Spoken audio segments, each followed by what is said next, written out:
Hey guys, it's Noah. So I'm here at my makeshift office since we're all in quarantine. I got my cats, my fel kitty, more cats. I'm a cat person.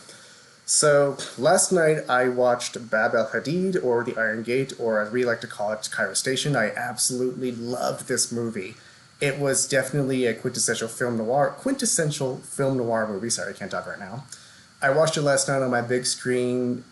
My cats were curling up with me. My husband was doing something online with fan theories about Lilo and Stitch and Scooby Doo. I don't know. The only thing I really had a problem with was watching the subtitles because they were in white and there was a lot of exposure on the text, so there was a lot of white on white.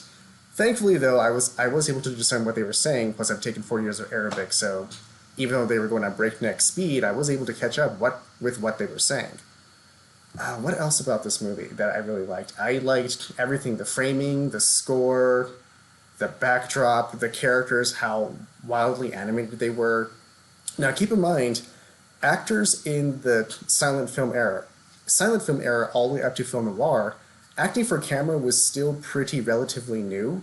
So you would see them wildly gesticulate, but that's okay because sometimes the actors themselves, when they developed that character, they wanted it to be that way. So if you really want to know why they acted that way, you'd have to interview them, but they're all probably dead right now.